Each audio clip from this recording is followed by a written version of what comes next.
Yo, what's up? Welcome back to another episode of the SWS NBA Friday. We got 9 games on the board for this one. As far as Thursday night, we got games still going on here. I'm 1-1 so far. I'm up a few dollars because I bet Golden State slightly heavier than I bet. What the hell was my loss? Oh, the Jazz. Oh my God, the Jazz. I deserve that Jazz cover. Anyone who watched the end of that game knows I deserve that Jazz cover. But yeah, I'm 1-1. Got 2 games left. I have Nuggets at -4.5. They're up 6 with 3 seconds left. So it's really going to come down to whether or not Miami hits this last shot or not. And then I have Wizards plus 10.5, I think, which is that's my bigger bet. So I need that one. There's 4 minutes left, so hopefully we get that. So yeah, hopefully by the time you're watching this, I went 3-1. I could go 1-3 though in the same sentence. So 9 games on the board for Friday. Let's do it. Welcome to the SWS. The SWS. SWS. Hey, get the SWS. We'll start out in Detroit. Cleveland's on the road here to play the Pistons. Pistons catching 9 points at home. Total sitting at 222.5. Let's take a quick look at the spreadsheet. And according to the model, we should see a 4-point Cavs win. Final score 114-110 Cleveland. Injuries and inactives, and we'll start with Cleveland. Donovan Mitchell is on the report for the Cavs. He's listed as questionable. Other than that, Cleveland should be good to go. On the Detroit side, Marcus Sasser is still out. Sasser's going to miss another game. Other than that, Pistons are at full strength. Betting trends on the Cavs side are not looking good. I mean, it's 7 in a row now. 0-7 against the number in their last 7. 2-4 against the spread in their last 6 on the road. On the season, they're 7-8-1 against the spread as road favorites. On the Detroit side, Pistons are 20-9 against the number in their last 29. They're 3 in a row now. So it looked like the Pistons streak was over there. They've now covered 3 in a row, 3-0 against the spread in their last 3. They are 8-2 against the spread in their last 10 at home. In this particular head-to-head matchup, it's 8 straight losses for the Pistons. So the Cavs have beaten Detroit 8 straight times outright. But this season, they've met 3 times. Pistons are 2-0-1 against the spread. So Pistons have been covering the number this year against the Cavs, that is. The under is 6-1 in the last 7 meetings between these two. So before I get into this one, I want to point out the strength of schedule here. In the last 10 games, the Cavs are 6-4 straight up. Detroit just 3-7. But look at the strength of schedule ratings here in the last 10. 28th to 10th. So Detroit's played a significantly stronger schedule than the Cavs have recently. So let's match these two teams up on the court. We'll start with the Cavs offense. 3-point shooting numbers are back up again for Cleveland. There was a stretch there before the All-Star break where the Cavs weren't taking as many threes, but in the last 10 games, they're back up to 8th in frequency, 6th in efficiency from above the break. That being said, the Pistons have defended the 3-ball well. They're top 10 against a 3-point shot in the last 10 games. And remember, these are numbers from the last 10. Pistons have played a much stronger schedule. If you're betting Cleveland in this one, this is where you're looking right here. The Cavs are attempting 34% of their shots at the basket in the last 10 games. Detroit just 19th in defensive efficiency at the rim in that same time span. So Cavs should be able to score down low at the rim in this one. We actually just saw the Cavs go on the road to play the Wizards, and the Wizards defense is similar to the Pistons defense in a sense where they're strong on the perimeter but struggle on the interior. The 3-point shot wasn't really there for Cleveland, just 10 of 32 from outside, but they racked up 60 points in the paint. Should be similar looking offensive numbers in this one for Cleveland. Final score of that game in DC against the Wizards was 114-105 Cleveland. On the other side of the court, let's take a look at the matchup for Detroit's offense. Not really much here as far as the major 4 factors go. I will say I expect the Pistons to get some second chance opportunities here. Now, I know you're looking at the rebounding numbers and it's just 14th to 19th, but again, these are numbers from the last 10 games, and Cleveland, as we've mentioned, they played a much easier schedule. We just saw what happened to the Cavs when they played a good rebounding team. They went on the road to Chicago, took a double overtime loss to the Bulls. They outshot the Bulls in that game and won the turnover battle. So how did they lose? Look at the rebounding discrepancy here. 39-74. The Bulls nearly doubled up the Cavs in rebounds in that game. Now, the Pistons are definitely not as elite of a rebounding team as Chicago is. Chicago's one of the best rebounding teams in the NBA right now, but still, Detroit can get active on the offensive glass, and I expect them to get some second chance points in this one. As far as the rest of the matchup for the Pistons offense, though, should be tough sledding here. Pistons have attempted 54% of their shot attempts in the last 10 games from 12 feet and in. Cleveland's 1st and 5th in defensive efficiency at the rim and in the paint in the last 10 games. games. Now, they have played an easy schedule, but this Cavs team has been in the top 10 protecting the rim all season. Where the Cavs defense has been vulnerable recently is the jump shooters. Look at their defensive efficiency numbers in these three zones in the last 10. 23rd against the long mid-range, 20th above the break, 26th against the corner three. Detroit should definitely have opportunities to score from outside here, and the Pistons shooting numbers aren't completely awful recently, but it's tough to rely on the Pistons to make jump shots consistently with their roster. Which is why, as much as I'd love to take those 9 points with the Pistons here, I think the smarter move is just to play the under. The pace for these two teams in the last 10 games, 27th and 14th, so neither team is running a particularly fast pace, but it's not just that. Fast break frequency for these two offenses, 15th and 19th on the season, so neither run the fast break at a high rate, and both are top 10 defensively in limiting opponent fast break opportunities, so that should slow the pace down even more. Plus, as I mentioned, I like the matchup for both defenses, so I'm going under here. Give me under the total at 222.5 next game. Charlotte on the road in Philly. Sixers are laying 11 points at home here, and the total sitting at 216.5. Let's take a quick look at the spreadsheet, and according to the model, we should see a 3-point Philly win. Final score 110-107 Sixers. Injuries and inactives, and we'll start with Charlotte. Same story here. Same report we've gotten for the last couple weeks from Charlotte. LaMelo Ball and Mark Williams still out. Other than that, Hornets are at full strength. On the Philadelphia side, obviously Joel Embiid is still out. Covington's still out. DeAnthony Melton back on the injury report. He's going to miss this game. He was out for a while, then he came back. He's back out again. I'm not going to spend too much time on this one, but something I definitely want to point out here.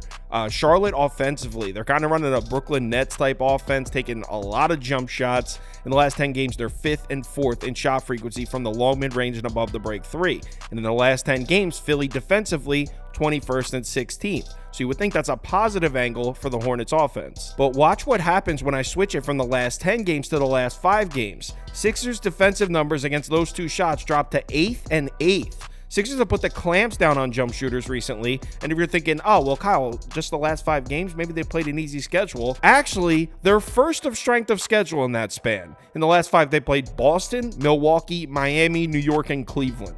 4 of the top 5 teams in the Eastern Conference and the red-hot Miami Heat. So I think it's time we stop handicapping Philadelphia as a vulnerable defense, because that's not how they're producing on the court. And speaking of the Sixers defense, look at the rebounding and turnover numbers in the last 5 games. Top 5 in both against that schedule. 2 areas where the Charlotte offense has been just trash. I actually love this matchup for the Sixers defense. Now the question becomes, what about the matchup for Philly's offense? This is where it gets a bit tougher. So on a positive note, Sixers without Embiid tend to attack the interior a lot. In the last 10 games, they're 10th in frequency, both at the rim and in the paint. And that's a good thing, because that's by far the weakest part of Charlotte's defense. They're 26th at the rim, 21st in the paint in the last 10. The problem is, Philly hasn't been very efficient down there, but again, we're looking at numbers from recent games here. They played the Celtics, the Bucks, the Heat, the Cavs. I mean, they've been through the gauntlet as far as interior defenses, so maybe those efficiency numbers take a turn for the better now that they get to see a weak interior defense in the Hornets. So overall, I like this matchup for Philly. And this isn't just a blind fade of the Hornets on a back-to-back, by the way. On the season, Charlotte's just 2-8 on 0 days rest, but they're 6-4 against the number. So they've actually kept games competitive in these spots. This is a play on the matchup. I like the matchup for the Sixers. They're well rested. They have a day off after this. I don't know if I'm actually going to lay the -11, but I did take Charlotte's team total under. I'd already bet this. I think you can get it at 102. I personally bet it at under 101.5 at +100. Next game. Golden State on the road in Toronto. Raps catching 2.5 points at home. Total sitting at 236.5. Let's take a quick look at the spreadsheet, and according to the model, we should see a 1-point Golden State win. Final score 118-117 Dubs. I'm actually going to skip this one for now. I haven't gotten to this one yet. Golden State obviously just played in Madison Square Garden against the Knicks last night. We'll get to this one on the live show. I might bet this game, but I just haven't had a chance to take a look at it yet. Next game. Dallas on the road in Boston. This is a good one here. Boston laying 9.5 points at home, total sitting at 236.5. Let's take a quick look at the spreadsheet, and according to the model, we should see an 8-point Celtics win. Final score 120-112 Boston. Injuries and inactives, and we'll start with Dallas. Luka Doncic on the injury report here. He's listed as questionable. Other than that, Dallas should be at full strength. On the Boston side, nobody. Nobody on the injury report as of right now for the Celtics. Before we get into this one, we need to mention that the Celtics are on 2 days rest, so you know what that means. We pull up the Boston Celtics numbers on 2 days rest this year because they're insane. On the season on 2 days rest, they're first in offensive efficiency, first in defensive efficiency, first in overall efficiency, obviously if they're first in the other two. They are 10-1 in those games. Betting trends on the Dallas side look great. Mavs are 8-2 against the number in their last 10, 5-1 against the spread in their last 6 on the road, 5-2 against the spread in their last 7 as road dogs. On the Boston side, 4-0-1 against the spread in their last 5 overall, so they've been covering, but they're just 3-7 against the spread in their last 10 at home. This particular head-to-head matchup has tilted towards Boston. Dallas just 3-7 against the number in their last 10 matchups against the Celtics. We got a lot of trends pointing towards an under bet here. Dallas 4-2 to the under in their last 6. They are 3-1 to the over in their last 4 on the road, though. On the Boston side, 3-1 to the under in their last 4, 8-3 to the under in their last 11 at home. In this particular matchup, 6-1-1 to the under in their last 8, 5-2 to the under in their last 7 meetings at Boston. So let's match these two teams up on the court. We'll start with Dallas offense. Kind of a wash on this side of the court. Boston's got the big rebounding edge, but Dallas has the big turnover edge. As far as these main 4 factors go, kind of even. Dallas may have problems getting the fast break going in this game, and that's a pretty big part of their offense. On the season, they're 12th in frequency, 8th in efficiency in transition. Celtics defensively in transition, 1st in efficiency. As we know, the strength of this Boston defense has been protecting the interior. In the last 10 games, they're 2nd in efficiency at the rim, 7th in efficiency in the paint. Good news for Dallas, they don't really attack the interior. In the last 10 games, they're 28th in shot frequency in the paint, 25th at the rim. So the Mavs don't really go in there. And check it out. If we look at the numbers from the last 5 games, Boston Celtics defensive efficiency, the long mid-range shot and above the break 3, just 14th and 17th. So there actually is a path here for Dallas to put some points up on the Celtics. I don't hate the matchup here for Dallas. Now on the other side of the court, though, we got the Boston offense against the Dallas defense, and this is where the edge goes back to the Celtics.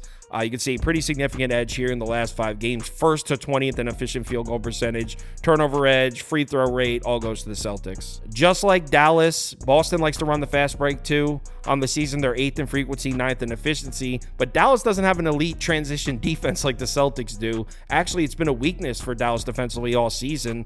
They're 16th in frequency, 23rd in efficiency against the fast break this year. Obviously, when you're handicapping a Boston Celtics game, you got to look at the opponent's defensive numbers from above the break, right? Because the Celtics take a ton of them. And in the last 10 games, Mavericks, 9th in frequency, 10th in efficiency. Okay, but look what happens when I switch it from the last 10 games to the last 5 games, 24th and 19th. So Dallas has struggled from this zone in the last handful of games. Overall, as far as betting this game, I do like the matchup for Dallas offensively, but I also really like the matchup for Boston offensively. Should be a lot of threes falling in this game, which is why I'm leaning towards the over. I'm just a bit worried because Boston has been playing at a pretty slow pace. In the last 5 games, they're 28th in pace, and that'll kill an over. So I'm going to say over 236.5 or pass. Gun to my head, have to choose a side. I'd probably take the 9.5 with Dallas, but I'm not going to touch that. It'll be over or pass for me. Next game. Sacramento on the road in Minnesota. Good Western Conference game here. T-Wolves laying 6 points at home. Total sitting at 222.5. Let's take a quick look at the spreadsheet. And according to the model, final score should be 115-108 Minnesota, so a 7-point T-Wolves win. Injuries and inactives, and we'll start with Sacramento. De'Aaron Fox on the injury report. He's listed as questionable. He just sat out their last game against Denver, so we'll have to wait and see on him. On the Minnesota side, Kyle Anderson listed as doubtful. Anthony Edwards also on the report. He's listed as questionable. Betting trends on the Sacramento side, 4-7 against the number in their last 11. So the Kings haven't really been covering. 2-4 against the spread in their last 6 on the road. On the season, they're 10-7 against the spread as road dogs, though.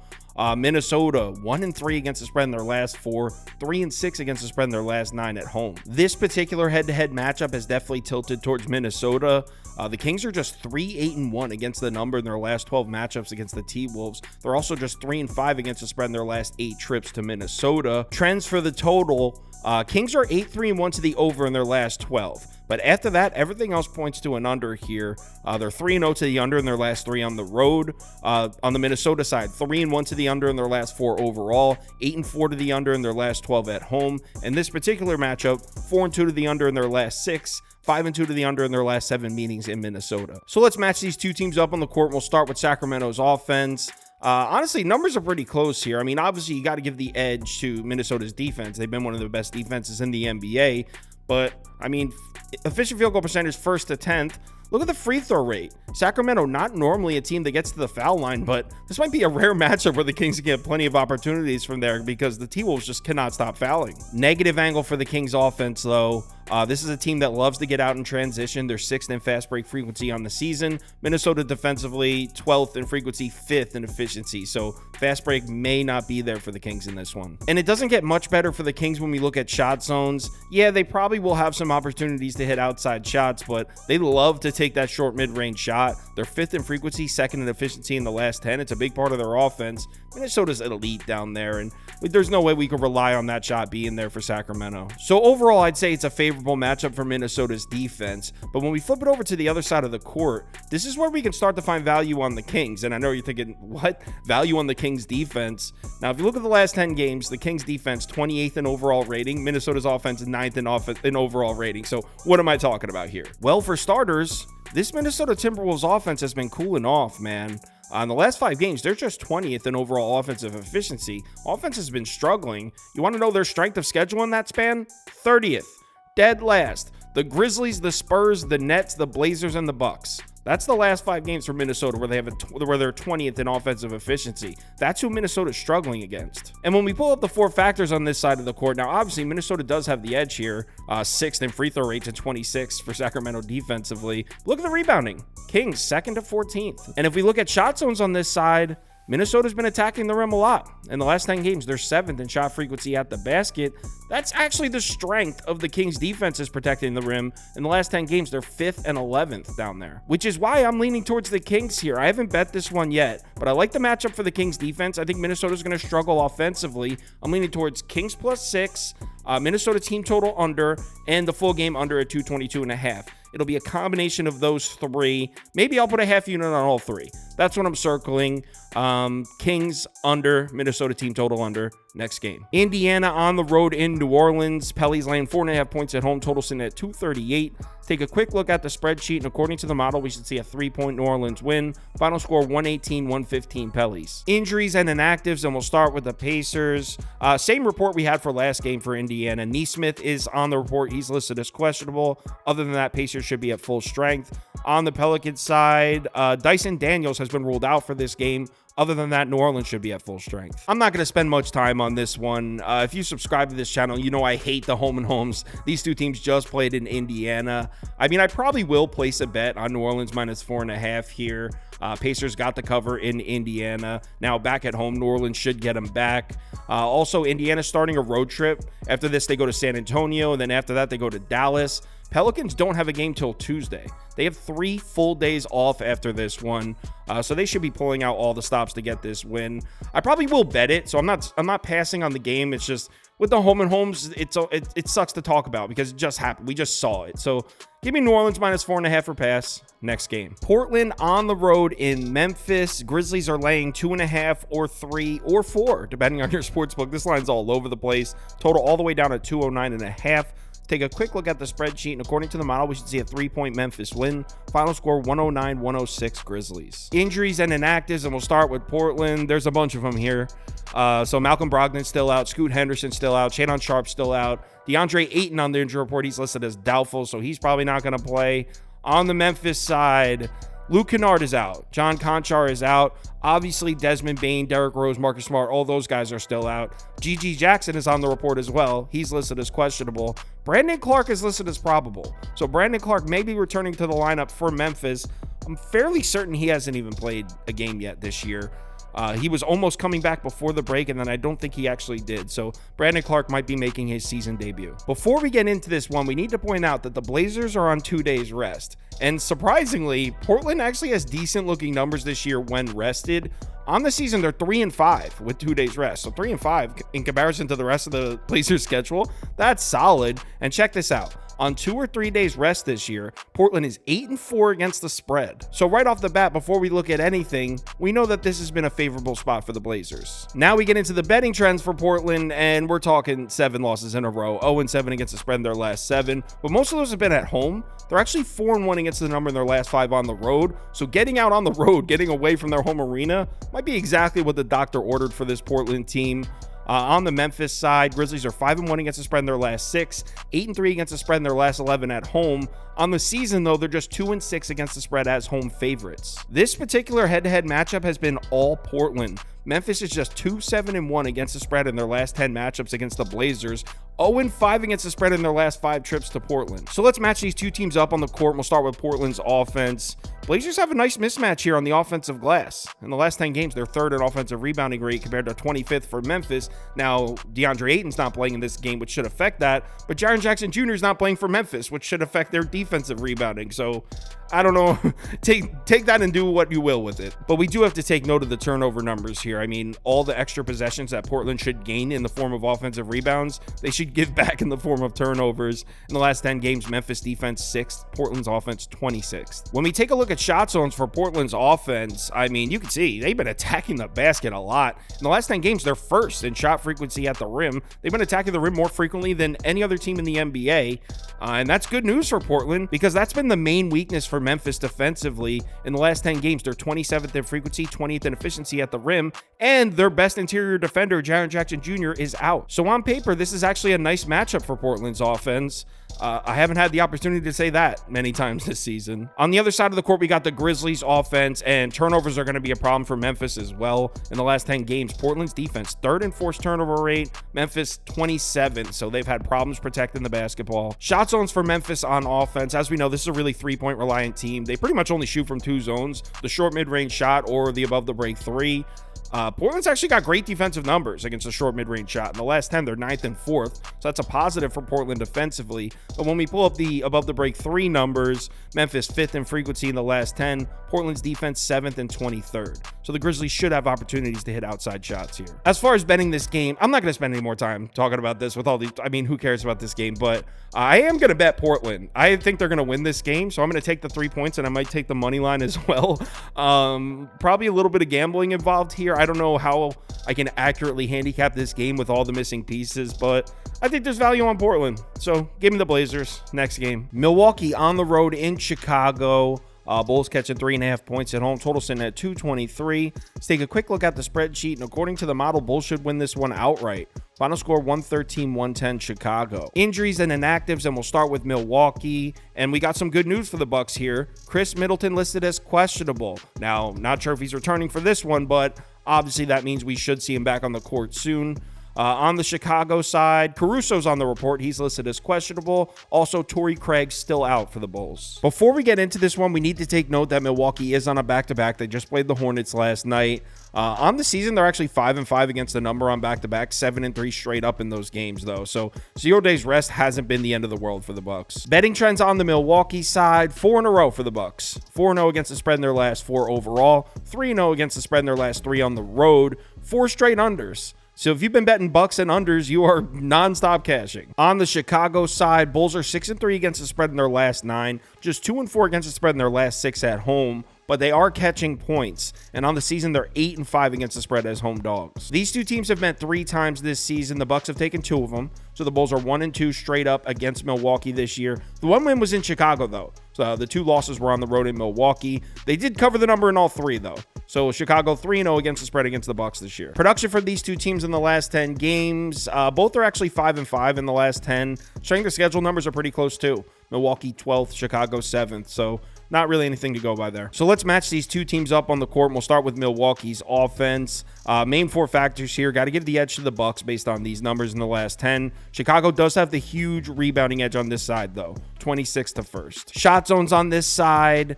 Chicago's defense has done a great job on the interior. Solid numbers against the short mid-range shot. Solid numbers at the basket. But when you look at Milwaukee's frequency numbers, 23rd and 30th, Bucks haven't been attacking the paint much at all. Milwaukee's offense has been doing most of their damage via jump shot. Look at the frequency numbers out here. 8th, 3rd, and 5th from the long mid-range, above the break 3, and corner 3. That's in the last 10 games. The Bucks have been living and dying by the jump shot. That plays directly into the weakness of the Bulls defense. They do have strong numbers against the long mid-range shot, but Chicago's been getting rocked from 3. 30th and 25th against the above the break 3 in the last 10. Bucks should have plenty of looks from outside in this one. So overall, I like the matchup for Milwaukee's offense here. On the other side of the court, we got the Bulls offense. And I got to give the edge to Milwaukee's defense here. I mean, the Bulls are used to always having the rebounding edge. They've been one of the best rebounding teams in the NBA over the last month. And they do have the rebounding edge on the defensive side. But on this side, Milwaukee's been great at limiting second chance opportunities. So these 4 factors, got to give the edge to the Bucks defense here. Shot zones for the Bulls offense. As we know, Chicago does most of their damage from inside the 3-point line. Not loving the matchup here for the Bulls. In the last 10 games, opponents are shooting just 32.7% from the long mid-range against the Bucks. Second best in the NBA in that span. Bulls take a ton of those shots. Milwaukee's also been top 10 protecting the rim for pretty much this whole season. The weak spot for Milwaukee's defense has been the 3-point line. They're 16th in defensive efficiency against both the above the break and corner 3. Chicago doesn't have much of a 3-point presence. Just 34% of the Bulls' shot attempts in the last 10 games have come from 3. It's one of the lowest in the NBA, which is why I gotta go with Milwaukee here. I mean, I know it's ugly taking a road favorite on a back-to-back against a Bulls team that's played well, but I really like this matchup for the Bucks, so I see a 3.5 open. I'm taking it. Give me Milwaukee minus 3.5. Last game on the board is Wizards-Clips, but the Wizards game hasn't ended yet, so I'm going to wait on that one. I'll save it for the live show. Live shows 3 p.m. and 4 p.m. College basketball at 3 p.m. Eastern time, NBA at 4 p.m. Eastern time. If you're able to make it, would love to see you in the comments. If you want my top bets for all sports parlays of the day, or you'd like to join our Discord, head over to KyleKirms.com. The information's right there on the homepage. NBA Friday night. Let's start the weekend off properly. Remember to bet responsibly, and I'll talk to you in the Discord.